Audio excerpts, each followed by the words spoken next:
New York City, October. The kind of night that turns breath to vapor and makes the lights on Fifth Avenue look like something from a dream someone else is having. 300 people inside the Hartwell estate. Crystal, champagne. The particular silence of serious money in a room together, and one young woman moving through all of it like she isn't there. She's learned to be invisible, practiced it, perfected it. For her, invisible is safe, invisible is rent paid and mother's medication covered and another day survived.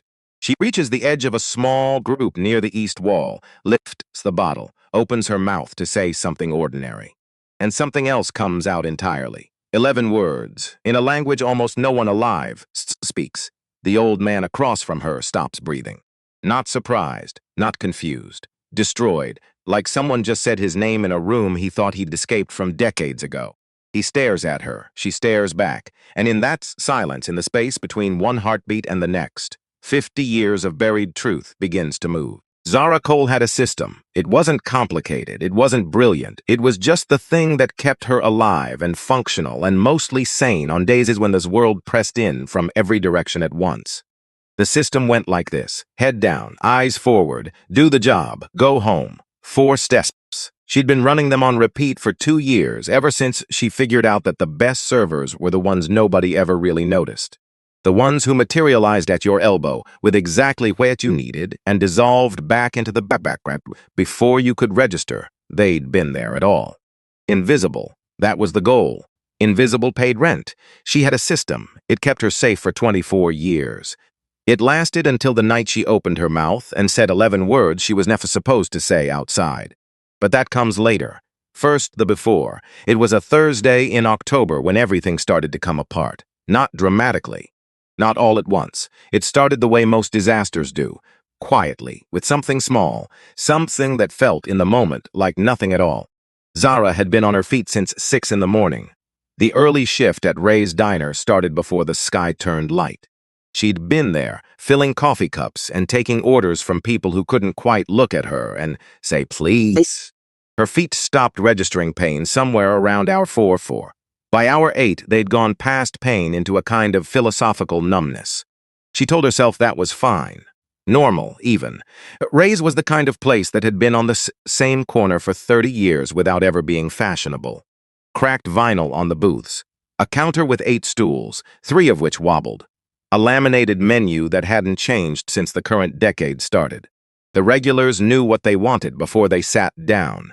The tourists ordered the special and looked slightly disappointed. Zara knew every face, every usual, every subtle signal that meant someone wanted their coffee topped off before they asked. She was good at Ray's. She was good at reading rooms. That was the thing about her system. It required attention. Careful, constant, unobtrusive attention. You couldn't be invisible if you weren't watching, seeing everything. So she watched, and she learned, and she kept her observations to herself and did her job and went home and started over. Her shift ended at 2. She had 4 hours before she needed to be back in uniform for the evening event at Hartwell Estate. She spent 90 minutes of that time at the laundromat on the corner, running the work clothes she'd need through the dryer to get the diner smell out. She spent 40 minutes with her linguistics textbook at the kitchen table while Diane slept in the next room, recovering from a Thursday that had apparently involved 2 different medical appointments and a pharmacy run that had taken longer than expected. The medical bills were on the counter. Zara didn't look at the total column. She'd learned not to. The total column had a way of making the rest of the day feel impossible, and she needed the rest of the day to be possible. She checked on her mother before she left. Diane was asleep, breathing steadily, the afternoon light coming through the curtain at an angle that made the room look warmer than it was. Zara stood in the doorway for a moment. Just a moment. Then she went to catch the downtown bus. The staff room at Hartwell Estate was 2 floors below the ballroom. A long room with lockers down one side and a row of mirrors on the other, and the specific energy of people who were about to perform a version of themselves for several hours. Zara changed into her uniform.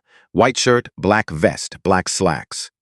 The vest was stiff in the way inexpensive formal wear always was, like cardboard that had been taken to take the approximate shape of clothing. She pulled her hair back tight against her skull, checked her reflection once. Not because she was vain, because she needed to confirm what she was presenting to the world. Neat, contained, unremarkable, good. Before she headed upstairs, she reached into her street clothes and transferred her notebook into the inside pocket of the vest. Small habit. She'd done it for years without thinking much about it. The notebook went where she went. It was small, soft cover, worn to the texture of old cloth from years of handling. Inside, she'd been collecting language for as long as she could remember. French phrases from a professor whose class she'd audited at the community college. Spanish idioms from the women who worked the kitchen at Ray's and laughed loudly and made the house feel like somewhere you actually wanted to be. Portuguese hens counting rhymes she'd found in a library book at 14 and never quite let go of. The last few pages were different from the rest. Older ink, different handwriting. A hand she recognized but didn't belong to her. On the final page, a cluster of phrases written in a language that didn't appear in any textbook she'd ever found. The letters were familiar enough, Roman alphabet, but the way the sounds fit together, the rhythm of the syllables, the particular slice of certain vowels into each other. That was something else entirely, something that felt less like language and more like memory. Beside the phrases, in her mother's handwriting, deliberate, pressed too hard on the pen like she'd needed the permanence. Don't use this outside. Zara had never asked what that meant. Diane had never explained. Some questions in their house just didn't get answered. That was another part of the system. Phyllis, the event coordinator, a woman who communicated primarily through controlled efficiency and the occasional meaningful pause, caught Zara at the top of the stairs for the briefing. 7 minutes early as required. Phyllis's briefings were concise. 43 guests, 2 service stations. Premium Bordeaux from the back cart, not the table rotation. Mr. Fontaine and his party in the east corner. Good presentation throughout. Zara nodded and went to work. The ballroom at Hartwell Estate was everything Ray's Diner was not. High ceilings with plasterwork curling at the edges. Chandeliers that caught the light and threw it back across the room in fragments. A string quartet in the far corner playing something that required a certain amount of cultural vocabulary to fully appreciate. Champagne flutes worth more than Zara's morning shift. 300 square feet of marble floor reflecting the shoes of people who'd never had to think about whether they could afford the medication on the counter at home. She'd learned at events like this not to sit with resentment. Resentment was a distraction. Distraction made you drop things, miss signals, forget whose glass was empty. So she tucked the feeling away, the way she tucked everything away into that internal drawer she never quite fully opened, and she got to work. For 2 hours she was exactly what she intended to be. Nothing. She moved through the crowd and nobody saw her. She refilled glasses and cleared plates and nodded when guests pointed without making eye contact. She navigated around clusters of people in conversations about things she'd never have opinions about in this context. Real estate, board positions, whatever quarterly something or other meant to people for whom it mattered. And she kept her breathing steady and her tray level and her face in its professional arrangement. She'd gotten good at faces, not expressions, arrangements. The difference was important. Expressions happened to you. Arrangements were something you constructed and maintained. Near the east wall, about 90 minutes in, she gave her feet 30 seconds of stationary relief while pretending to rearrange glasses on her tray. The tray didn't need rearranging. Her feet needed the pause. It was a small deception, entirely victimless. That was when Eldridge Fontaine walked in. She didn't know his name yet. She didn't know anything about him. She just knew the room changed. It was subtle. The kind of shift you feel before you can name it. Like a slight drop in temperature. Like the way a crowd on a train platform turns toward the arriving train before it's visible. Conversations didn't stop, they adjusted. Voices lowered a register. People turned incrementally toward the entrance.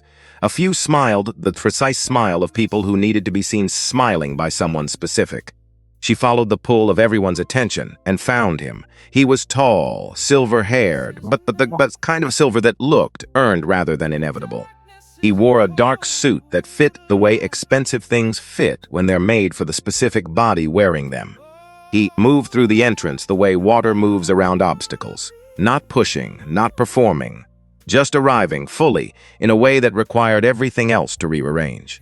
He had a son with him, A man in his early 40s, dark-haired, jaw tight in a way that suggested it had been tight for some time and might be structural by now.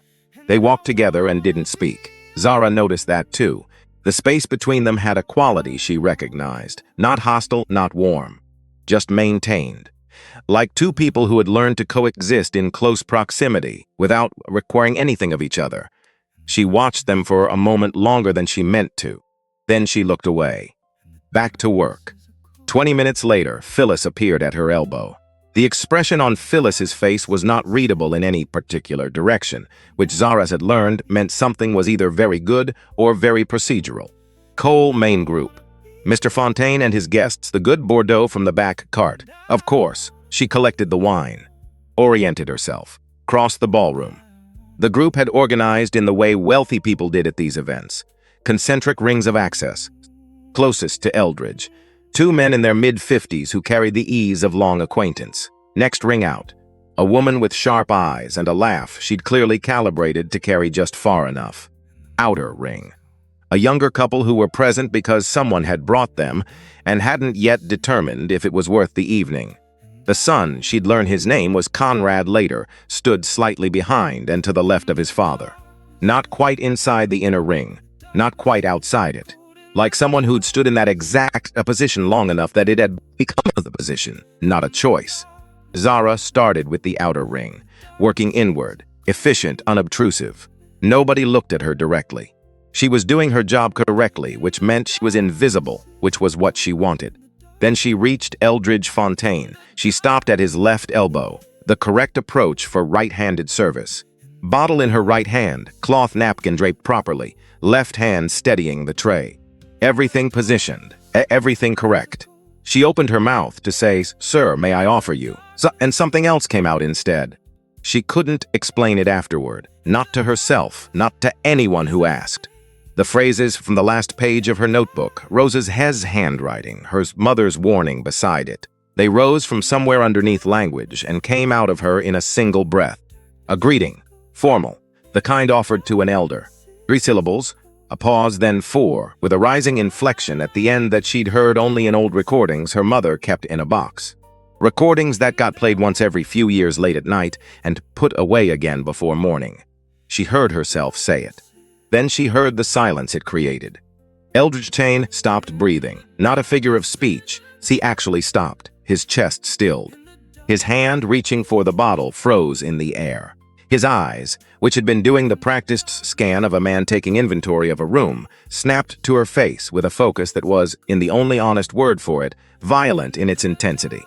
The two men in the inner ring registered the change. Their conversation died mid-word. The sharp-eyed woman turned. Conrad looked up from the floor. Zara stood very still. Her tray was level. She hadn't spilled a drop, but her pulse had relocated to somewhere behind her ears, and the sound it was making was noiseful. The old miss stared at her. She stared back. Because looking away felt wrong in a way she couldn't articulate. Because his face, a face she had never seen before in her life, was doing something that made no sense. It was recognizing her. That was the only word for it. He looked at her the way you look at something you lost a long time ago and stopped believing you'd find. 3 seconds, maybe 4. Time did something structural. Then Eldridge Fontaine said quietly, in the exact language she had just used, "Where did you learn that?" Not a question. The punctuation was wrong for a question. It came out like a man reporting something to himself that he couldn't quite authorize himself to believe. Zara heard her own voice, thin and careful. "Sir, I the wine, where did you learn that?" Again. Same flat, stunned delivery. His eyes hadn't moved from her face. "I through family, sir. I'm sorry I shouldn't have." "Which family?" "Sir, I should really. Which family?" The ballroom went on around them. The quartet played. Glasses clinked somewhere across the room. Conversations hummed. None of that reached them.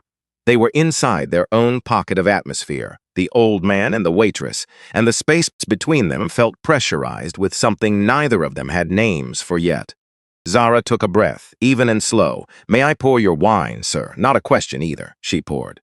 Her hands did not shake. She set the bottle down. She stepped back exactly 1 step. She said, "Excuse me," and she turned and she walked.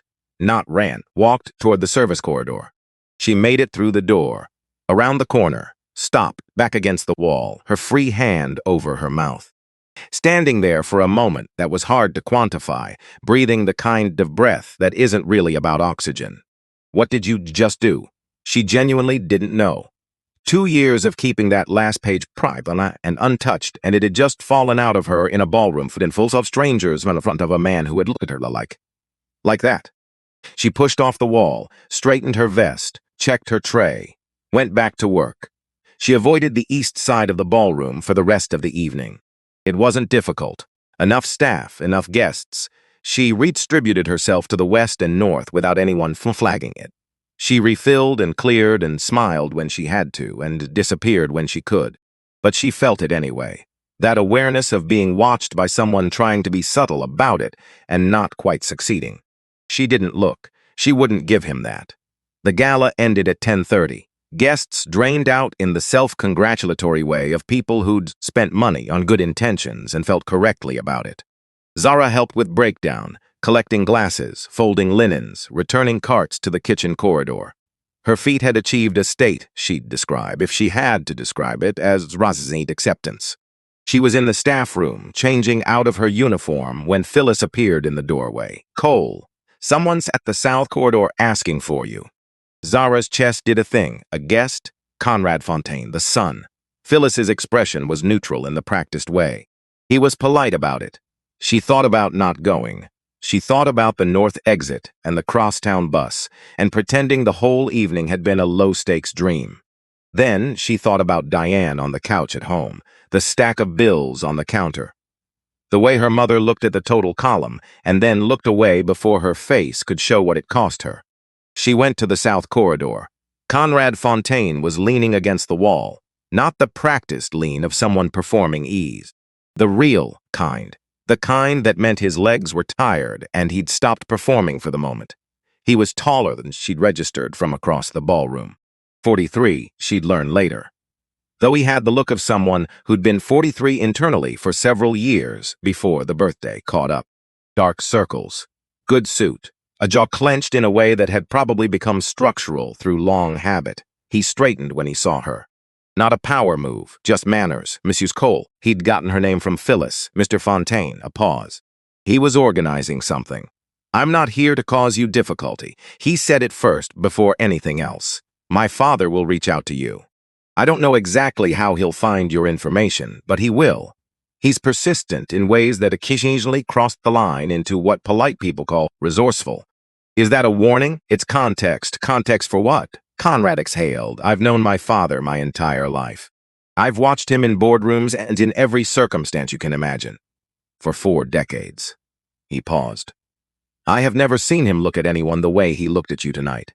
The corridor was quiet. Somewhere above them, the last of the breakdown was happening. Carts roll on. Voices in the easy shorthand of people who did this together regularly. "I don't know what that means," Zara said. "Neither do I." He seemed genuinely bothered by that. "But I thought you should know before he calls. So it doesn't catch you off guard." He reached into his jacket, a card, held it out. "If he makes you uncomfortable. Or if you want to talk to someone before you talk to him. My cell is on the back." She took it. She couldn't think of a reason not to. That wouldn't make this into something bigger than she had energy for right now. "Thank you," she said. "Don't thank me. Simple. Not ominous, just honest. He's my father and I love him, but the things he carries tend to land on other people eventually. I'm aware of that." He nodded once, then walked back toward the main building. Zara stood in the south corridor with the card in her hand. She put it in her pocket and walked to the bus stop. The bus was half empty at this hour. She took a window seat and watched the city go past and didn't try to think about any of it directly. Thinking about things directly, in her experience, was rarely useful in the first 30 minutes after they happened. Better to let the bus move and the lights pass and the thing settle into whatever shape it was actually going to take. By the time she got off from she knew 2 things. 1, she wasn't going to be able to let this go. Her mother knew more than she'd ever said. She walked the last 3 blocks on feet that had given up being feet, and were now just abstract concepts attached to her ankles. The night air was cold and clear, and she leaned into it slightly. The way you lean into something that's actually helping, even when you don't want to admit you need help. The apartment was on the third floor of a building that had been something industrial before it became residential. Warehouse maybe, or light manufacturing, and still had the high ceilings and thick walls of something built for use rather than comfort. The light was on in the living room. Diane was on the couch under the good blanket, reading glasses pushed up on her forehead. TV on muted, which meant she'd been watching it and then stopped watching it but hadn't turned it off. She had a cup of tea on the table beside her that had probably been hot an hour ago. "You're late," she said, not worried. Just noting long event, Zara set her bag down, unlaced her shoes. "You should be sleeping." "I was watching the news." "That's the same as not sleeping, and no." Diane made the sound she made when she decided not to argue, but also hadn't agreed. Zara came into the living room and sat in the chair across from her mother, not beside her, across so she could see her face. "There was a man at the event tonight," she said. She hadn't planned to say it. It came out the same way the other thing had come out earlier, ahead of her decision. Diane looked at her. "A man. His son gave me a card. Said his father would probably want to reach out." She pulled the card from her pocket, looked at it, turned it over. Conrad had written his personal number on the back. And below it, in small, careful letters, "My father's full name, if it helps, Eldridge Fontaine. He goes by Eli with people he trusts." Eli. Zara went very still. She heard the refrigerator hum, a car outside, her own heartbeat making itself known in a way it usually didn't. "Mama." Her voice came out lower than intended. "Careful the way you step when you're not sure what the floor is doing beneath you. Does the name Eldridge Fontaine mean anything to you?" The silence that followed was its own answer. She looked up from the card. Diane had not moved, still in the same position, blanket up, glasses on her forehead, hands in her lap. But her face had changed completely. Everything soft and tired about it had become contained, held. The way a face gets when a person is working very hard to not let what just happened to them show. "Where did you hear that name?" Diane said. "Flat, careful. He was at the event. Something happened tonight." Zara leaned forward, elbows on her knees. "I use the phrases, Mama, the ones on the last page of the notebook. I didn't mean to. It just came out."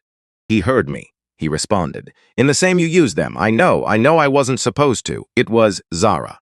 "He knew them." "Exactly. He looked at me like—" She stopped. Tried again. "He looked at me like he'd seen someone he thought was gone a long time ago." The room held the moment. Diane closed her eyes, kept them closed long enough that Zara counted her own heartbeats to fill the time. 7, 8, 9. Then Diane stood up. The good blanket fell to the couch cushion. She walked down the hall with deliberate, unhurried steps, and Zara heard the closet open. The sound of things being shifted.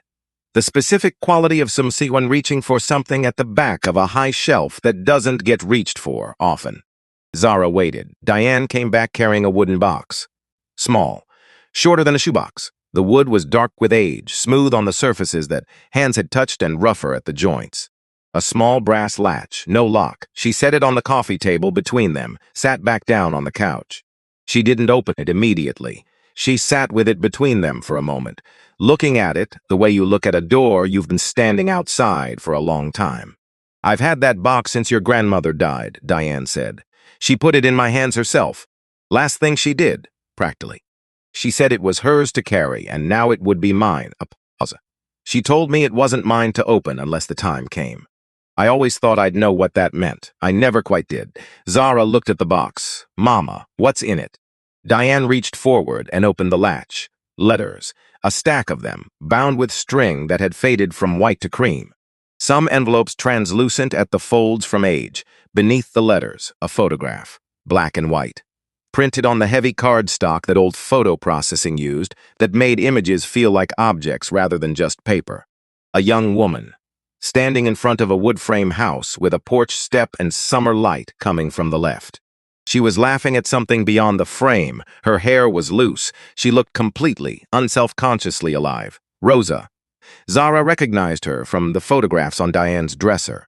But younger here, maybe 20. The aliveness of someone who hadn't yet learned to guard it. Zara picked up the photograph and turned it over.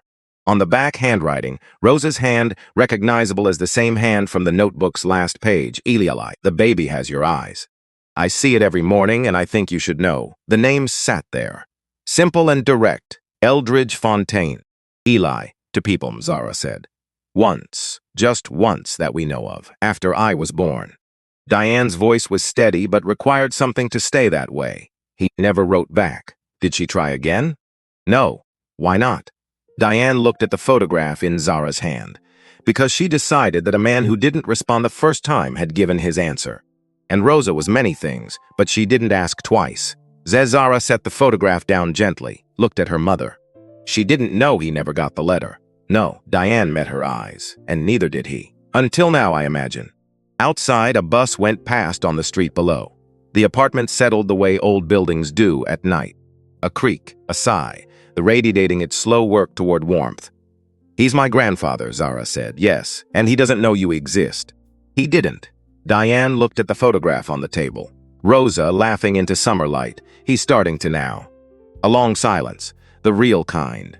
The kind two people who know each other well can sit inside without needing to fill it with anything. What do we do? Zara asked. Diane reached forward and closed the box, gently. The way you close something that's been open long enough. Whatever happens next, it happens on our terms. She looked at her daughter. Her hands on the box were not quite steady, but her eyes were. He spent a long time not knowing. He can wait a few more days while we figure out what we want to say. Zara nodded. Look, the card still in her hand. Conrad's number, his father's name in small, careful letters. She set it on the coffee table beside the box. 2 objects, one night. The beginning of something she didn't have a name for yet. Go to sleep, Diane said.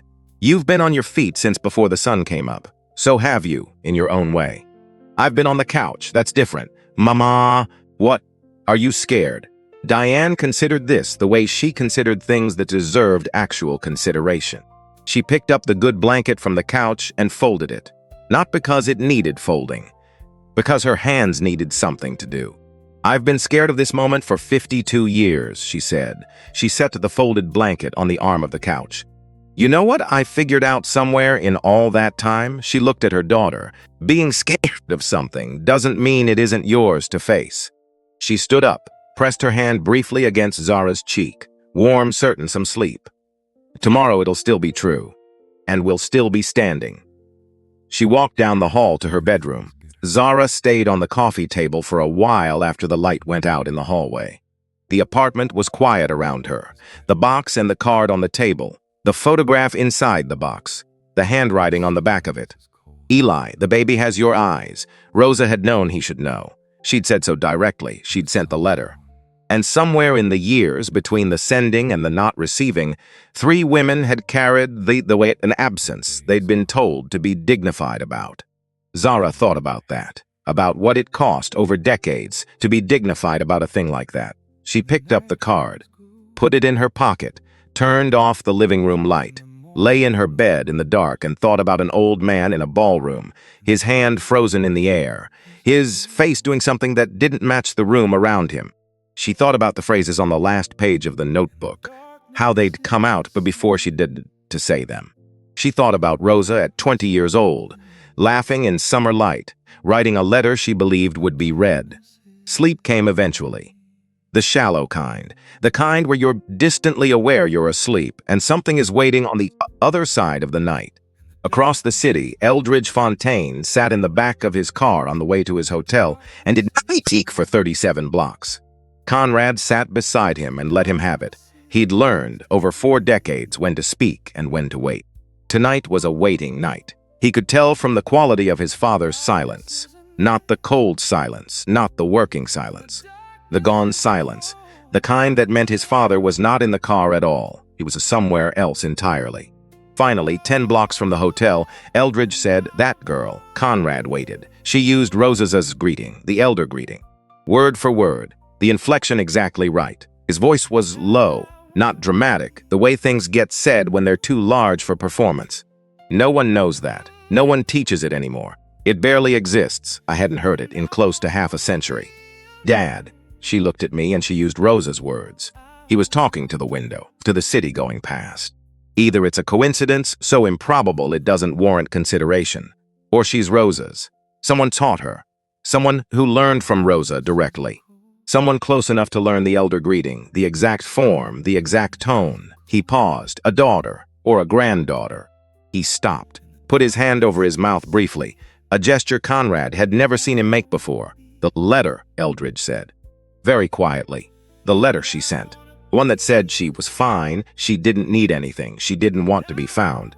Conrad turned to look at his father. "What about it? I believed it. I told myself respecting it was the right thing." A long pause. The car moved through an intersection, a red light, then green. "I've been telling myself that for a very long time." "Dad, what if it wasn't hers?" Conrad had no answer, because the question wasn't for him, it was for the silence. For the decades of it. For the man his father had decided to become when he'd folded that letter and put it away, and told himself that some doors were closed for reasons worth honoring. The car stopped at the hotel entrance. Neither of them moved immediately. Eldridge got out. He stood on the sidewalk for a moment, looked up at the building, then at the street, then at something that wasn't visible to anyone else. "Find out who she is," he said. Not specifically to Conrad. Just set it into the air, where it could land where it needed to. Conrad stepped out. "And then what?" Eldridge straightened his jacket. His face had settled into the kind of expression that wasn't really an expression. More like a decision finding its final form. "Then I'll tell her the truth," he said. "Whatever it is, whatever she's willing to hear." He walked into the hotel. Conrad stood on the sidewalk with his hands in his pockets, looking at the city doing its indifferent, continuous thing around him. He thought about the girl in the uniform, the way she'd poured without spistling while clearly not knowing how to breathe. The way she'd walked away across the ballroom with the particular steadiness of someone who had practiced being calm under pressure long enough that it had become something physical in her. He thought about his father's face in that moment, like a clock that had been stopped for decades and someone's had just found the key. He took out his phone. He'd given her his card. He'd written the name on the back deliberately to give her something to search before anyone called, to give her the choice of being prepared. He hoped she'd use it. He hoped she knew that whatever was coming, it didn't have to arrive without warning. He went inside. Somewhere across the city, on the third floor of a building with high ceilings and the quiet of thick old walls, a wooden box sat on a coffee table in the dark. Inside it, a letter that had been answered with silence. A photograph of a woman laughing in summerlight, and a secret that had outlasted everyone who'd originally been asked to keep it. It had taken half a century and 11 words in a dying language, but the door was open now. And some doors, once open, don't close again. 3 days passed. Zara went to work, both jobs. She filled coffee cups at Ray's and smiled at people who didn't look at her and checked on Diane and did her reading for the linguistics seminar and went to bed and started over the next morning. Normal. Completely normal. Except for the wooden box on the coffee table that neither of them moved. It just sat there. Between the remote control and the stack of mail that had been accumulating since Tuesday. Like it had always been there. Like it belonged. Neither of them brought it up. Not because they'd agreed not to, just because some things need a few days of existing in a room before you can find words for them that are actually true, rather than just available. Zara understood that. Diane understood it better, so they made dinner and watched the evening news with the volume low and passed each other in the hallway at night and let the box sit. On the fourth day, Conrad called. She almost didn't answer. She had a rule about numbers she didn't recognize. Let it go to voicemail, assess from a safe distance. But something made her pick up.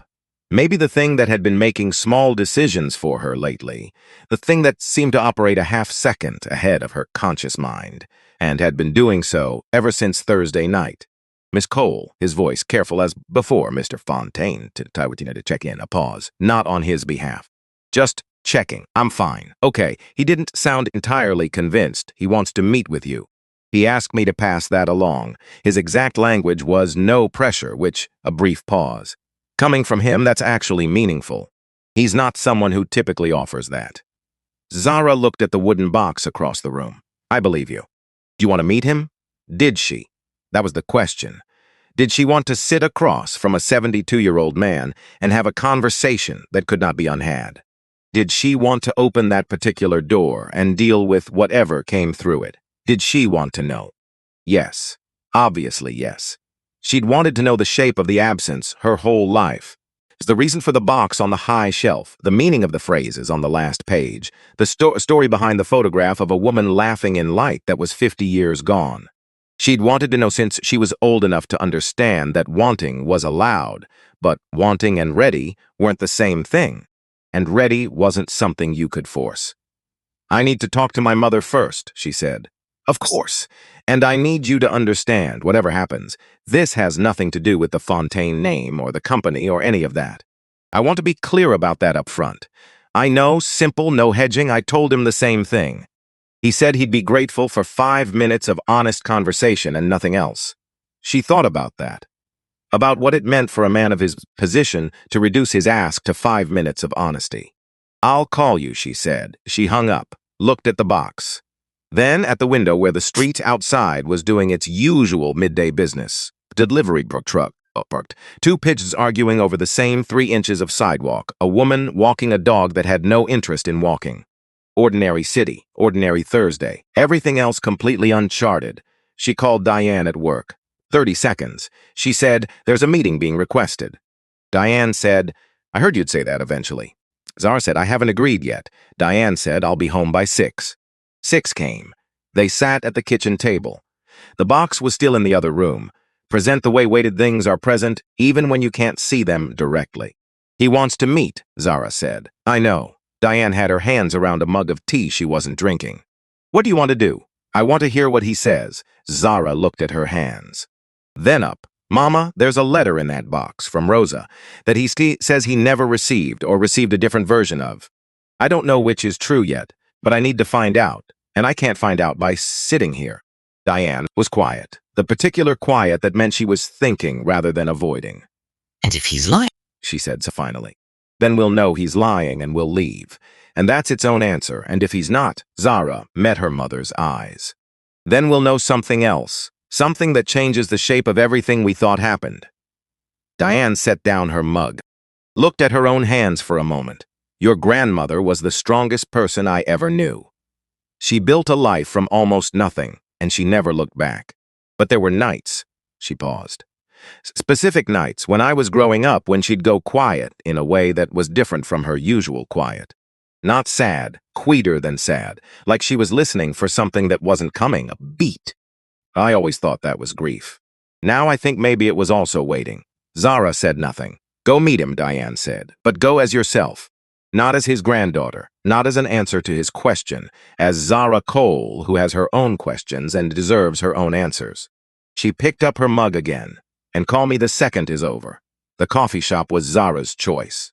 Small place on a side street that had been there long enough to have regulars who knew each other by name, and a counter guy who remembered your order by your face.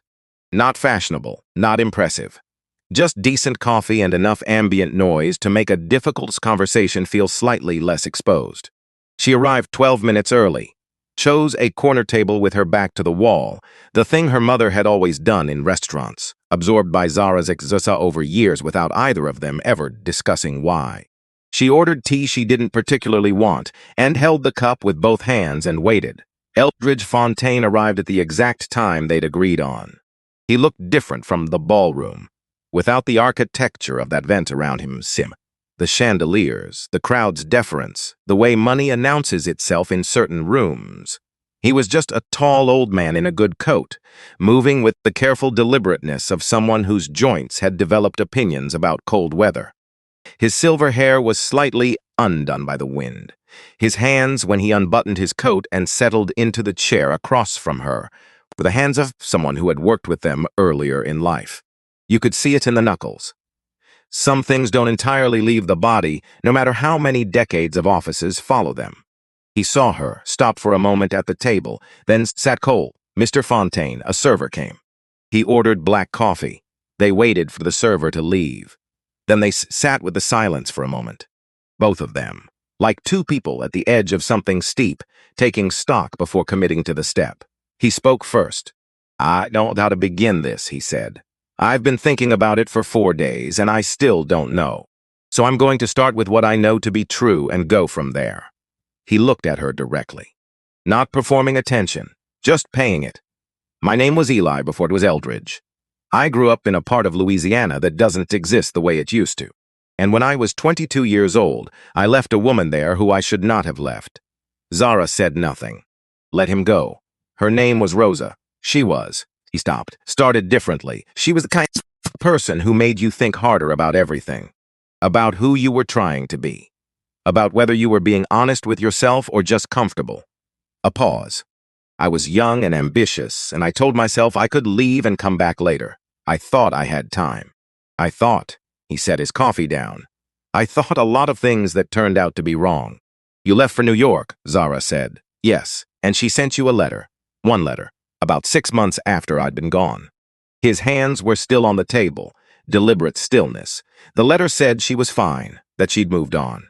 That she didn't need me to come looking.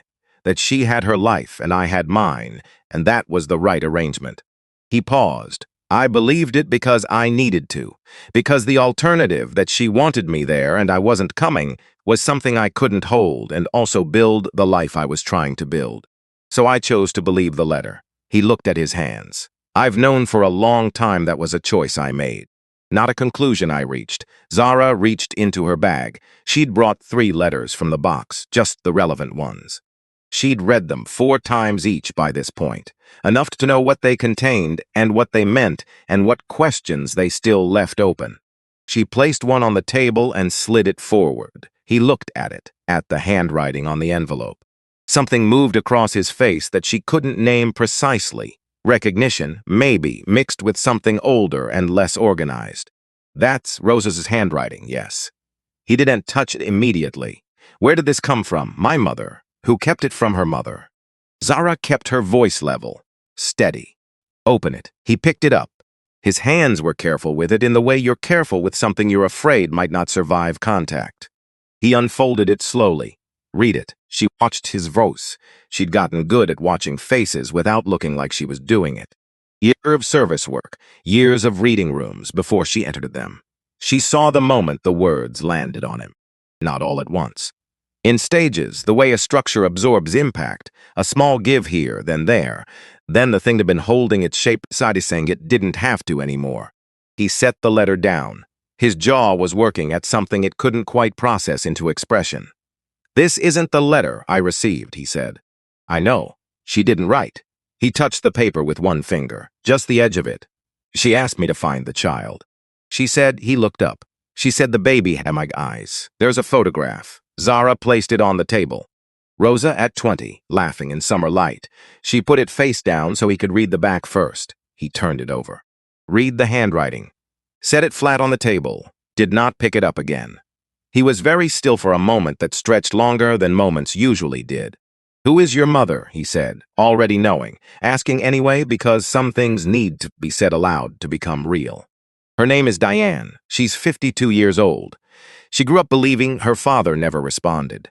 Because Rosa told her that because Rosa believed it herself, because Rosa sent a letter that arrived somewhere as something completely different. Zara held his gaze. My mother has your eyes. She has for 52 years, and neither of you knew why. The coffee shop kept going around them. Someone laughed at the counter.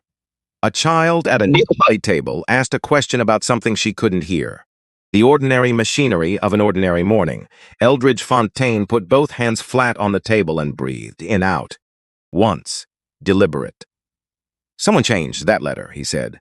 That's what it means. Someone with access to my correspondence. Someone who understood what was in it and chose to replace it. He said it carefully. Like handling something with edges. Which means I stopped looking for what I believed were the right reasons. I was respecting her wishes. I thought that was the honorable thing. He paused. And instead she was. He stopped. Waiting, Zara said quietly. Yes, the word came out damaged, and I never came. The silence after that had weight. Actual, physical weight. The kind you feel in your shoulders and your chest. I'm not asking you for anything, Zara said, after enough time had passed. I want to be clear about that. My mother and I have our lives. We're not here for a name, or for anything the name comes with. But we needed to know whether the story we'd been told was the real story. She looked at him steadily. It wasn't. No, he said. It wasn't. So now we know. He looked at her. The same quality of attention he'd had in the ballroom, but different now, less stunned, more present. You look like her. Not Rosa. He paused. Like the person Rosa once told me she hoped to raise. She said this was before I left. We used to talk about everything. She said that if she ever had a daughter, she wanted her to be the kind of woman who made people think twice before assuming they already knew the answer. Zara felt something in her chest do a complicated thing she didn't have time to examine right now. I spend most of my working life trying not to be noticed, she said. I know. Something in his expression shifted, not quite a smile, close to it around the edges. She did that too. Until she decided she didn't have to anymore. They talked for another hour. He told her about Louisiana. About a boy who left because he believed that leaving was the same as arriving somewhere worth being. About the letter he'd received that wasn't the letter Rosa had sent. About the years that followed, the business he built, the marriage that's correct in every extenso as lolo at its center, the slow accumulation of success that never quite addressed what he'd left behind. He didn't perform the regret. He just reported it. Like someone who had carried something long enough to know its exact weight and had stopped dramatizing it. She asked careful questions. She didn't offer comfort she didn't mean. When she finally left, walking back out into the October morning with the conversation still arranging itself in her mind, she knew two things she hadn't known going in. The first, he was telling the truth. She wasn't certain how she knew this, but she did. Some things you read in a person's face that don't come from performance. The second, the letter being changed meant someone else had made choices that night that had shaped everything. And that person had never been held accountable for a single consequence of those choices. She walked 6 blocks before she realized she'd forgotten which direction she was going. She stopped, figured it out, started again. She was 26 blocks from the coffee shop when her phone rang. Number she didn't recognize. She answered on the second ring because she'd stopped waiting to assess from a safe distance. Safe distance, it turned out, wasn't something you could maintain once certain doors were open. Cole, a woman's voice, brisk and practiced. This is Patricia Holden from Hartwell Events. Zara stopped walking. We've been made aware of some circumstances relating to your personal situation that have generated significant media attention. A pause with the quality of something rehearsed. Given the concerns expressed by several of our clients about event privacy, we've made the decision. You're letting me go. A beat. We're restructuring our staffing roster at this time, yes. Because I became a news story. Because our clients have expressed concerns about. I understand. She kept her voice flat, professional. The voice she used when she needed to not show what was happening internally. When is my last day? If effective immediately. Your final check will be mailed. She hung up, stood on the sidewalk. People moved around her the way city people move around anything stationary, with mild unconscious adjustment, no acknowledgement. She did the math. She'd been doing it in the back of her mind since Thursday night, actually, just in case. Raise covered rent if she picked up the Sunday shift she'd been declining for 2 months. It didn't cover rent, and the cardiologist follow-up Diane had next week, and the prescription the doctor had added to the list last month. She started walking again. Because standing still wasn't going to fix the math, and it wasn't going to make the phone call unhappen. Her phone buzzed. Conrad. She answered without stop. Just got the call. I know. Someone at Hartwell contacted our PR team before they contacted you. A pause. She could hear him choosing words. That's not how that should have gone. I'm sorry. It's adjacent to your family's situation. You didn't make the call. Still, Mr. Fontaine, Conrad, please. She exhaled. Conrad, I'm handling it. You shouldn't have to handle it alone. I've been handling things alone since I was 19. She turned a corner. The wind came off the avenue and she leaned into it. I don't want this to become something your family fixes. I need you to hear that. A pause. I hear you. Good. But I also need to tell you, there are reporters outside your building. At last count. 2 more at Ray's. She stopped walking again. What? Someone leaked the connection. We're looking into who? It's been picked up by several outlets. He paused. The angle they're using is Fontaine family secret. Hidden granddaughter works as Manhattan waitress. She closed her eyes for a moment. Hidden granddaughter. As if she'd been the one hiding, as if her family had constructed the concealment, rather than been the ones it was constructed around. My mother is home, she said. I know. I've already sent someone to your building entrance. Plainclothes. Just to make sure she can get in and out without being stopped.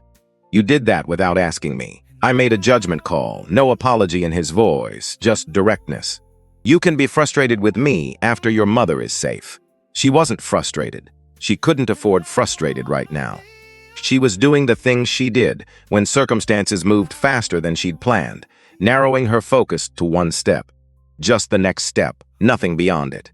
I need to get to Kerr, Zara said. There's a car around the corner from you. Gray. The driver's name is Gerald. He's expecting you. She looked around, found it. Gray, idling at the curb. Conrad. Yes, thank you. Just get to your mother. Gerald drove without asking questions, which Zara appreciated more than she could properly express. He navigated 2 alternate routes without explanation, clearly already briefed on the situation at her building, and brought her to a side entrance she hadn't known her own building had. The reporters were visible from half a block away. 3 of them, like Conrad had said. 2 with cameras, 1 pacing with a phone at his ear. They hadn't spotted her yet. She got in through the side door, up the stairs. She was inside her apartment in under 4 minutes. Diane was at the kitchen table. Still in her coat, she'd just gotten home. Her face, when she saw Zara, went through 3 things in quick succession: relief. Then the particular tightening that meant she'd already encountered something. Then the controlled steadiness of a woman been managing her reactions to hard things for most of her adult life. I saw them outside, Diane said. I know. Someone talked, someone with reasons to. Zara sat down across from her. Mama, are you okay? I was recognized at the pharmacy this morning. Diane's voice was even, measured. A woman took a photograph of me without asking. I didn't realize it until she was already walking away. Mama, I'm not frightened. She looked at her daughter directly. I'm tired. There's a meaningful difference, and it matters right now. She folded her hands on the table. Tell me what happened at the meeting. So Zara told her. All of it. The letter on the table between them and the expression on Eldridge's face when he understood that what Rosa had written and what he had received were 2 entirely different things. The photograph, the way he'd touched the edge of the paper, the way he'd said the word waiting. Diane listened without interrupting. She had a quality, when she was truly listening, of becoming absolutely still. Like everything that wasn't necessary to receiving information had been set aside for the duration. When Zara finished, the kitchen was quiet. She asked him to find me, Diane said. Yes, and he would have. If the letter had reached him the way she wrote it. Yes, another silence. Diane looked at her hands on the table. I used to think she was protecting me, she said. When she told me not to look for him, I thought she was being practical. She'd been hurt, and she was keeping me from the same hurt. She was quiet for a moment. Now I think she was also protecting herself from knowing the letter never arrived. From knowing that she'd waited for something that had been taken from her before it could matter. She couldn't have known, Zara said. No, but I think she suspected, the way you suspect when something doesn't land the way it should. She used to say that some silences have a different quality than others. That the kind where someone chose to be quiet sounds different from the kind where something went missing. Diane's hands moved slightly on the table. She was right. She was usually right about things like that. Then Diane's phone rang. Zara's buzzed simultaneously. The front buzzer from the building entrance went off a second later. Someone trying to get through from the street. The next 2 days were not something Zara would choose to relive in detail. 3 outlets ran the story, then 6. Then something with national reach picked it up, and the number stopped mattering because it was simply everywhere. The angle shifted depending on who was running it. Some went sympathetic, some went toward sensation. Some landed in territory that was arguably worse than either. Social media did what it did, which was take something complicated and human and distribute it in formats that removed all the complication. Zara stopped reading it by hour 12. Conrad called twice. Eldridge called once. She let it go to voicemail, then listened to a man who clearly did not leave voicemails often, trying to find the right words in a format that didn't suit him. Ray called on the second morning, her manager. A man she'd liked, a man she'd thought she'd liked. It's not, look, you're a good worker. This isn't about. I understand, Ray. She hung up, stood in the kitchen, let herself have approximately 30 seconds of something that didn't have a clean name. Not quite rage, not quite grief. The feeling of watching a life you built carefully, piece by piece, get picked up and shaken by people who had no idea what it took to build it, and no stake in what happened when it fell. 30 seconds. Then she washed her face, made coffee, went to check on Diane. Diane was in the living room on the phone, saying with enormous measured patience, "I understand your question. I'm not going to answer it. Please don't call this number again." She hung up.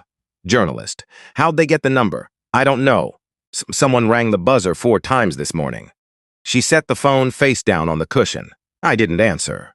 Zara looked at her mother, at the gray quality the past 2 days had put into her face, at the way she was sitting, upright, composed, but with an effort behind it that hadn't been there a week ago. "We need to think about where to stay," Zara said. "Just temporarily, until this settles. I'm not leaving my home because strangers decide if our family history is their entertainment." "Mama, so I'm serious, Zara. I have spent my entire life making myself smaller for other people's comfort. I'm 50 years old." She looked at her daughter steadily. "I'm done with that." Zara looked at the woman across from her. The set of her jaw, the stillness in her eyes that wasn't resignation, something older and more durable than resignation. And then Diane's phone rang again. The front buzzer went off at the same time. Zara's phone lit up with Conrad's number and a text, "Please pick up. It's about your mother's appointment tomorrow." She answered. "The reporters are escalating," he said.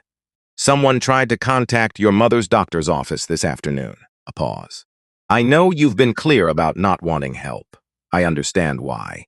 But I'm asking you to consider that there are different kinds of help." "What does that mean?" "My building has actual security. There's a guest apartment that's empty. You and your mother could be there within the hour, away from all of this, until it settles." A beat. "It's not charity. It's logistics. There's a difference." Zara looked at the window. She couldn't see the street from where she stood, but she could picture it. Cameras. People with questions they had right to wait. She looked at Diane. Diane was watching her, reading the conversation from Zara's half of it, the way she'd always been able to. "1 week," Zara said into the phone. Diane's eyebrows moved slightly upward. Then she gave the small, contained nod that meant acceptable. "However long you need," Conrad said, 1 week. "And we go home the second it's reasonable." "Understood. Gerald will come in 40 minutes." She hung up. "We're going, just for now." Diane stood. "I'll pack the good blanket." They packed 2 bags each, the way you pack when you know you're coming back, taking only what matters immediately. Zara took the wooden box. She didn't deliberate about it. She just put it in her bag, because wherever she was going, it came with her. They went out through the side entrance. Into Gerald's car, the same gray car that had brought Zara across town 2 days earlier when the reporters first appeared. Nobody saw them leave. Diane looked back through the rear window as the building got smaller. Her face was composed and private, and doing that thing it did when she was holding something that was hers alone to hold. Zara reached over and put her hand on her mother's arm. Diane covered it with her own, didn't look away from the window. They rode without talking. The city moved past the windows in its usual way, indifferent, continuous, holding its millions of separate lives without comment. Then, 2 from Conrad's building. Diane's hand tightened on Zara's arm. Not fear, something different. Zara felt it in the grip before she saw it in her mother's face. Diane's breathing had changed, shorter, more effortful. The slight labor to each exhale that the cardiologist had told them specifically to watch for. "Mama. Diane pressed her free hand to her chest. Her face had gone pale in the way that happened quickly rather than gradually. "I just need a moment, Gerald." Zara leaned forward, her voice clear and level. "We need the nearest emergency room." "Now please." Gerald was already changing lanes. "The next hour process the way shock hours do, not in real time, but in pieces." Emergency room, Tridge. A doctor whose expression gave nothing until it gave everything at once, the words. Stable. Overnight observation. Panic attack complicated by existing cardiac condition. Diane was in a hospital bed with monitors attached and color slowly returning to her face before Zara finally sat down in the chair beside her. She put her face in her hands, just for a moment, just long enough to be somewhere private inside the noise of the hospital floor. Then she straightened. Because Diane was watching her, and Diane didn't need to see her daughter come apart in a plastic chair.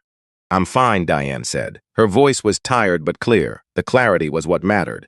"You just had a cardiac event in a car." A panic attack. With cardiac involvement, Diane reached over and put her hand on her daughter's wrist. Firm and certain. I'm not made of something that breaks. Zara looked at her mother's hand on her wrist, at the monitors, at the pale yellow of the hospital light. The woman in the bed had raised her alone and never once made it feel like a small life than it could have been. I know, she said. I know you're not. Good. Diane settled back. Now tell me what we're going to do next. Because I'm tired of things happening to us. I want to start deciding what happens. Conrad and Eldridge were already at the hospital when Zara came out to the waiting room. She stopped when she saw them, not because their presence surprised her. Conrad had texted that he was coming, but because seeing them in those plastic waiting room chairs in their good suits under Florenza light, looking like exactly what they were. Two men waiting to hear whether someone they barely knew was going to be all right. Something about that undid her in a way the past 2 days hadn't quite managed. She sat down across from them. The waiting room was quiet at this hour, a man asleep in a corner chair. A woman with a child who had given up on being awake and was draped across her lap like something poured there. She's stable, Zara said. Panic attack with cardiac involvement. They want to keep her overnight. Conrad's shoulders came down an inch. That's manageable. It's manageable, she agreed. Eldridge was looking at his hands. He'd been quiet since she sat down. Not the gone silence she'd observed before. Something more present than that. More uncomfortable, in a way that meant he was sitting with the discomfort rather than leaving it for somewhere else. This is because of me, he said. It's because of someone who leaked information that wasn't theirs to share, Zara said. You didn't make that call. The situation exists because of me. The situation exists because of choices made across decades by multiple people. She looked at him steadily. You were one of them, but the person who intercepted Rosa's letter wasn't you. Whatever you did and didn't do, that specific harm wasn't yours. She received that, didn't reach for it too quickly or push it away. He let it sit, which she'd come to understand was how he handled things that deserved careful handling. We'll find out who leaked to the press, Conrad said. It's already being looked into. I don't care about that right now. Zara's leaned back. She was tired in a way that had moved past physical into something foundational. I care about my mother in that room and whether she can get through a week without ending up back here. The guest apartment has a doctor on call, Conrad said, and your mother's cardiologist. I've spoken with his office. He's willing to do a home visit rather than having her come through the clinic entrance while there are cameras outside. Zara looked at him. Logistics, he said, simply. Yes, she said, thank you. They sat for a while in the waiting room. The three of them and the sleeping man and the woman with the child and the fluorescent light doing its indifferent best. At one point, Eldridge said, not quite to anyone, she has Rosa's stubbornness, your mother. Zara glanced at him. Is that a complaint? No, the near smile. Sad at the edges, genuine at the center. Rosa used to say that Tabos was just clarity with a reputation problem. He paused. She was right about most things, she said. Zara thought about Diane in the hospital bed, reaching for her wrist and saying, I'm not made something that breaks. Whatever you wanted to call it, stubbornness, clarity, something with no clean name, it had kept them here. That was enough. When the doctor came to say Diane had settled and was resting and they could go, Zara stood and felt every hour of the past 4 days in her spine. Conrad's building was 20 minutes away. The guest apartment was on the 14th floor. Large windows, 2 bedrooms, a kitchen that had been stocked by someone who had paid attention to the difference between stocking a space and furnishing a welcome. Zara set her bag down in the bedroom closest to the main door, sat on the edge of the bed in the dark for a moment. Not thinking, just letting the day be over. She took the wooden box out of her bag and put it on the nightstand. The photograph was inside. Rosa laughing in summer light, the handwriting on the back. The baby has your eyes. She thought about Diane a mile away, breathing steadily under the monitors. She thought about Rosa. Writing a letter she trusted would reach someone. Having no reason not to trust that. Some things get taken from you before they can matter. Rosa hadn't known that when she sealed the envelope. She'd sent the letter and waited. And someone had decided her waiting didn't count. Zara lay back without changing clothes, looked at the ceiling. Tomorrow Diane would be discharged and come here to this apartment for now. Tomorrow there would be next steps and decisions, and a conversation that still needed to happen between her mother and the man down the hall, who had sat in a plastic chair for 2 hours, because he didn't know what else useful to do. But that was tomorrow. Tonight the box was on the nightstand. The door was closed. The city was quiet in a way her building never was. She closed her eyes, and for the first time in 4 days, she slept properly. The deep kind that means the immediate emergency has passed, and your body has been given permission to be unconscious. Diane came home from the hospital at 11 the next morning, home being, for now, the 14th floor of a building she'd never been inside before yesterday. She walked through the door of the guest apartment with the deliberate steadiness of someone who had decided, in the elevator, that she was not going to be diminished by the past 48 hours. She looked at the large windows, and the city spread out beyond them, and the kitchen that someone's had stocked with evident care, and she said nothing about any of it. She set her bag down, took off her coat, hung it on the hook by the door. Then she said, "Is there coffee?" "Yes," Zara said. "Good." She moved toward the kitchen. "Then let's figure out what we're doing next." That was Diane. That had always been Diane. Not pretending the hard thing hadn't happened. Just deciding that the hard thing was behind her now, and the next thing was in front of her, and the next thing required coffee. Zara made it while her mother sat at the kitchen table and looked out the window at the city, doing its mid-morning business. They didn't talk about the hospital. They didn't talk about the reporters or the leaked story or the job that was gone or the other job that might follow it. They drank coffee and let the morning be quiet and gave the past 2 days somewhere to settle before they picked it back up. After a while, Diane said, "I want to meet him." Zara looked at her Eldridge. Diane wrapped both hands around her mug. "I've been thinking about it since last night. Lying in that hospital bed with the monitors going and nothing to do but think."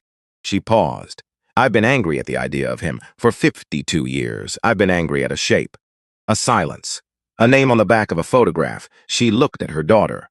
"I want to be angry at an actual person for once. Or not angry. I don't know yet, but I want to find out which. I can tell Conrad, not Conrad." Diane shook her head. "Him. I want to talk to him directly. Just us. You there, no one else." Zara nodded. "Today. This afternoon. A beat. I'm not going to sit in this apartment getting ready to be ready. I've been getting ready to be ready for half a century." Zara called Conrad. The conversation was brief. He said he'd let his father know. He said he'd make himself scarce. He said if they needed anything, his number was the same as it had always been. Then he said, "For what it's worth, he's been up since 4 this morning. He didn't eat breakfast." Zara thought about that. About a 72-year-old man who had spent decades being unmovable, sitting awake in the dark in an apartment 2 floors up, not eating breakfast. "Thank you," she said, "for telling me." She hung up and looked at her mother. 2 o'clock. Diane nodded. Set down her mug. "Then I'm going to lie down for an hour. Don't let me sleep longer than that." "I won't." And Zaza. Diane paused in the kitchen doorway. "However this goes, I need you to let me have it. Whatever it is, don't manage it for me. I know, I mean it. Not your job to make this easier for anyone in that room." "I know, Mama." Diane went to lie down. Zara sat at the kitchen table and looked at the city and let 2 o'clock get closer in its own time. Conrad had arranged the room 2 floors up. The living room of Eldridge's apartment, which was larger than their entire floor at home but had been set up, she could see when they and I arrived without any attempt to impress. 2 chairs facing the couch, a low table, the kind of afternoon light that came through west-facing windows at this hour and didn't do anyone any particular favors. Honest light, the kind that showed what was there. Eldridge was in the chair closest to the window when they came in. He stood when he saw them. Diane looked at him across the room, and he looked at her, and neither of them moved for a moment. Zara stayed near the door, watching, not inserting herself. This was not hers to lead. Diane crossed to the couch and sat down. She did not rush it. She sat the way she sat when she'd decided something, straight, settled, present. Zara took the chair beside her mother rather than across from her. Conrad, true to his word, was nowhere visible. The room was quiet. Then Eldridge sat back down, and the conversation that had been 52 years in the making finally found the room it needed. Eldridge spoke first. "I want to tell you what I know," he said, looking at Diane, directly, without the buffer of politeness or preamble. Not what I assumed, not what I chose to believe when believing it was easier, what I actually know. Diane said nothing, which was permission. They both understood that. The letter Rosa sent arrived at my office address.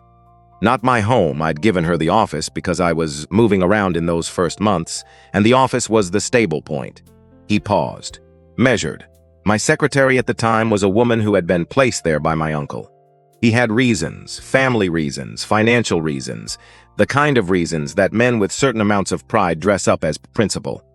To want specific correspondence not to reach me. Another pause. Harder this time. I don't have proof. I want to be honest about that. She's been gone 12 years. My uncle longer. There's no one left who could confirm it directly. Diane listened without expression. But I have the letter Zasa brought me. I have what Rosa actually wrote. And I have a lifetime of a silence I accepted because I was told to accept it, and accepting it was easier than the alternative. He held Diane's gaze. If that letter had reached me, the one Rosa actually wrote, I would have come back. He paused. I want you to know that, not because it repairs anything. I understand it doesn't. But because Rosa deserved to know it and she died not knowing, and you are the closest I can come to telling her. The room held the moment. Diane looked at him for a long time. At the man who was biologically her father, who had silver hair and careful hands and dark eyes that she'd apparently been looking at in the mirror for 50 years without knowing whose they were. She didn't die not knowing, Diane said finally. Her voice was even, not cold, just precise. She died deciding it didn't matter anymore. There's a difference. She let that sit. She built her life. She raised me, and she did it well. She was enough. I want to be clear about that first. She was enough. We were enough. Yes, he said. You were. But Diane's hands on her knees pressed slightly. There were nights, specific nights when I was growing up, when she'd go quiet in a way that was different from her usual quiet. Not sad, quieter than sad. Like she was listening for something that wasn't coming. She looked at him steadily.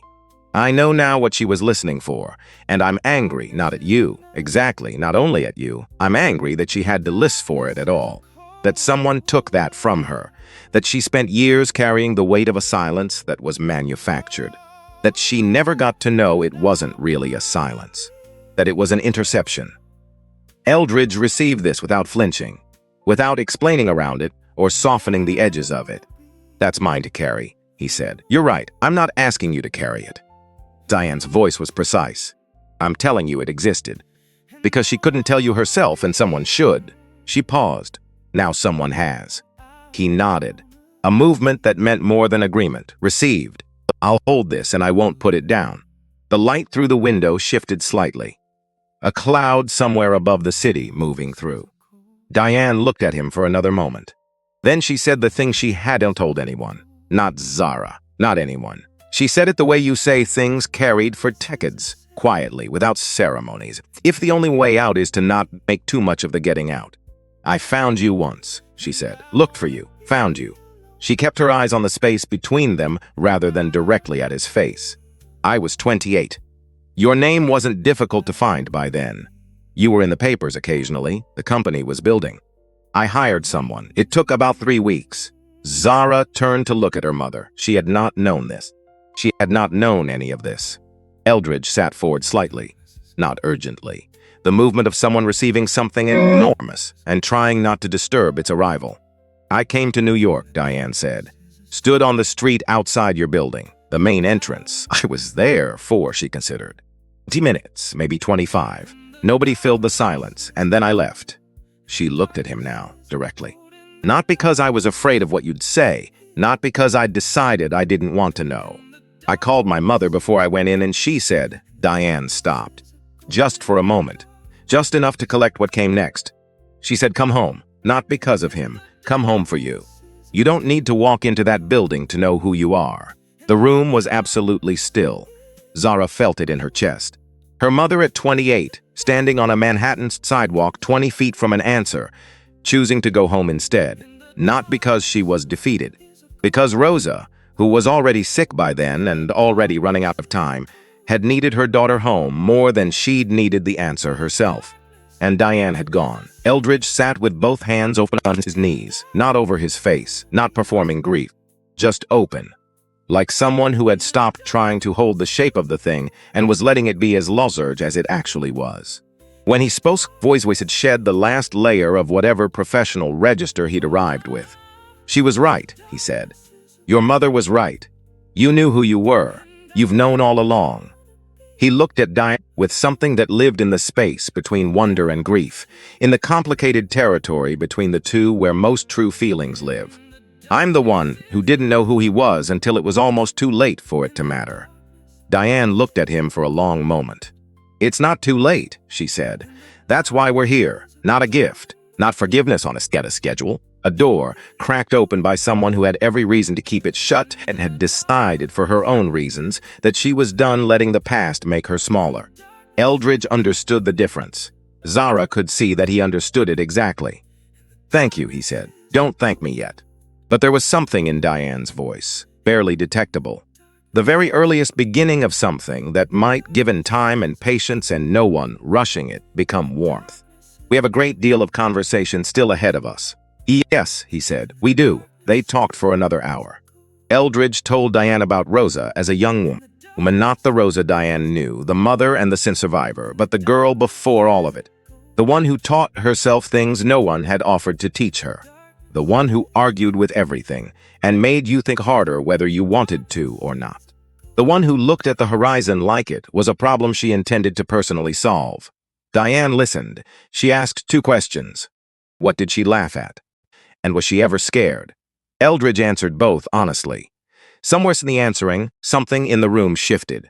Not resolved, not healed, but moved, the way a door moves when someone tests the hinges after a long time and finds them against expectation still functional. The media problem did not solve itself, but it reduced. By the end of the first week, the initial wave had crested and moved on in the way those waves do, toward the next thing, always the next thing. It left residue. Search results that didn't update when the story became less dramatic, a particular quality of being visible that Zara had tinges in and couldn't undo. But the cameras outside her building were gone. The calls to Diane's doctor's office had stopped. Conrad handled the most corrosive of it without announcement. She noticed his results rather than the process, which was she was learning how he operated. He didn't narrate his usefulness. He just produced it. On the 8th morning, Zara sat at the kitchen table of the guest apartment with her linguistics textbook open in front of her and her notebook beside it, the new one, bigger than the old one, and thought about the story that was out there. The version that described her family as a revelation, her grandmother as a secret, herself as a discovery, as if they were objects that had been found rather than people who had been living their lives with full continuity all along. She didn't want that version to be the permanent record. She wanted a different one. She brought it up with Conrad that evening. He came down to the guest apartment with coffee from his floor. The guest apartment's machine had developed a personality quirk involving the water temperature, which neither of them had gotten around to reporting because other things kept being more pressing. He sat across from her at the kitchen table. She said, "One interview. Our version of the story. Told by us on our terms to someone who handles this kind of material with actual care." He looked at her over his cup. "That's a real commitment. I know what I'm committing to. It means going public. Properly. It's already public. I just wasn't the one who made it that way." No, she held his gaze. "I want Rosa's name in the record correctly. I want the story to say what actually happened. And then I want it to be over and for us to be left alone." He nodded slowly. "I know someone. Journalist. She does long form. She spent 3 months on a story about a family land dispute in Georgia that turned out to be about 4 other things entirely, and she got every one of those things right." He paused. "She wrote a profile of my father 8 years ago that he hated because it was accurate, which is how you know she's the right person." Zara almost smiled. "Set it up. I will." He set down his cup. "Zara." She looked at him. "My father wants to do something, a fund. Something in Rosa's name. He's been trying to figure out how raise it does it without it sounding like he's buying his way toward a conclusion he hasn't earned." "What kind of fund? That's what he wants to ask you." "He has his ideas, but he told me." Conrad paused. "He said that the women in this situation have been having decisions made without their input for long enough. He wasn't going to do it again." Zara looked at the window, at the city outside going through its early evening transition. lights coming on in the buildings across the way. The sky doing the thing it did at this hour in October, going from pale to something more decided. "Tell him to write it down," she said. "Whatever he's thinking, I'll read it, and then we'll talk." Conrad nodded, finished his coffee. He started to stand, then stopped. "Can I say something that isn't about logistics?" "Go ahead. I've watched my father my entire life. I've watched him build things and dismantle things, and decisions that I agreed with, and decisions that cost us both in ways we're still accounting for." He looked at his hands briefly, then back up. "I've never seen him the way he's been this past week. Actually present, actually in the room, a beat. I know this has cost you and your mother considerably. I know that's not abstract. But whatever else it's done," he stopped, seemed to decide something. "It's done that. It's put him in the room. And he needed to be in the room a long time ago. Zara considered this. He needed to be in the room 52 years ago." Yes, Conrad's voice was simple. He did. But here we are, here we are. She looked at him. This man who had grown up inside the same absence that had shaped her family, just from the other side of it. Who had had a father who was physically present and emotionally somewhere else, locked in a guilt he hadn't named and couldn't set down. Who had learned to stand slightly behind and to the left and call that closeness. "Has it been good?" she said. "This week, for you two." Conrad thought about the question honestly, rather than quickly. "We talked in the kitchen 2 nights ago," he said. "About nothing important, about how to make a particular dish. For about 40 minutes. He paused. "It was the longest conversation we've had that wasn't about the company he stopped. "I don't actually know how long. I can't find the last 10 to measure from." Zaza looked at him. "That's its own answer." "Yes," he said, "it is." He left. She sat with the city out the window for a while and thought about what was worth preserving and what it cost when you didn't preserve it, and whether it was ever too late to start. Eldridge's written proposal arrived the following evening. 2 pages. Handwritten, not typed. The handwriting of someone who had made himself sit down with a pen and do it properly rather than delegating the feeling out. A scholarship fund. Supporting women pursuing degrees in language studies and cultural preservation. First-generation students prioritized. Funding substantial enough to support 20 recipients annually. A board that included community members with actual experience of the circumstances the fund was designed to address, not just people adjacent the Fontsbanten name.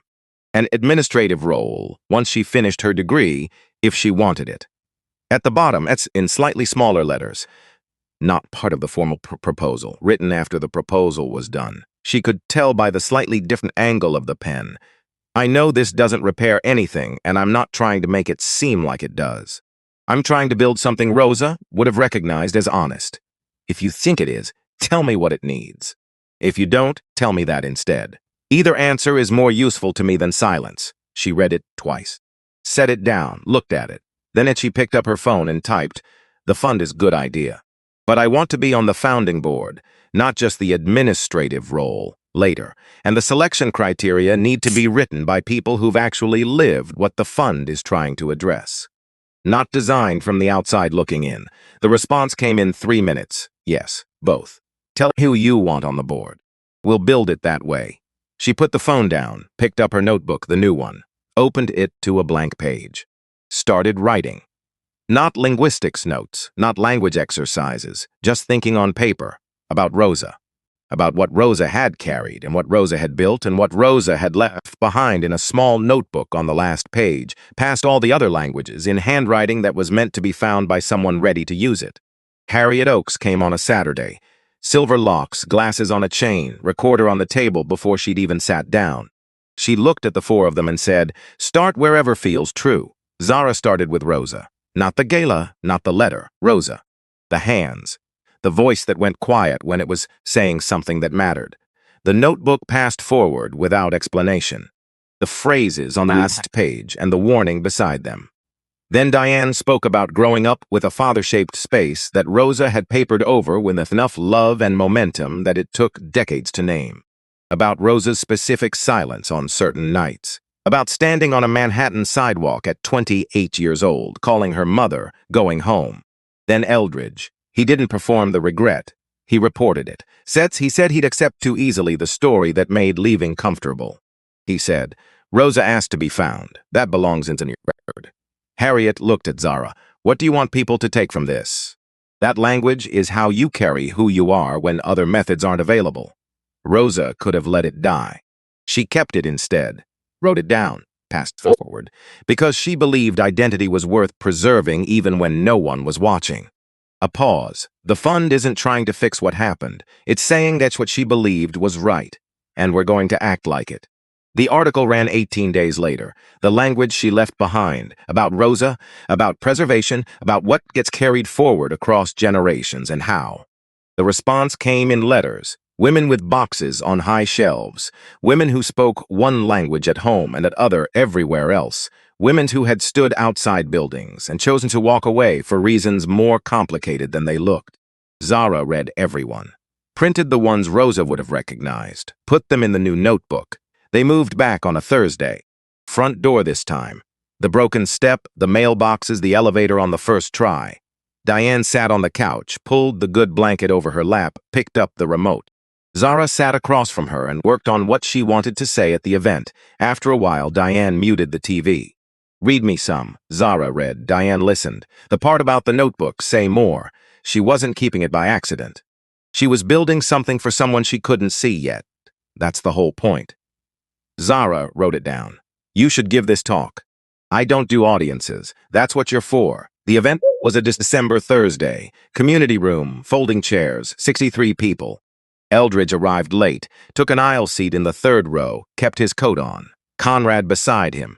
Diane in the second row, already talking to the woman next to her. Zara stood at the front and closed her notebook before she began. My grandmother kept a language alive in a box on a high shelf. She did it without explanation. She just kept it and passed it forward. She looked at the room. I think most of you know something about that. She read Rosa's phrases aloud. No translation first. The room went still. When she looked up, she found him.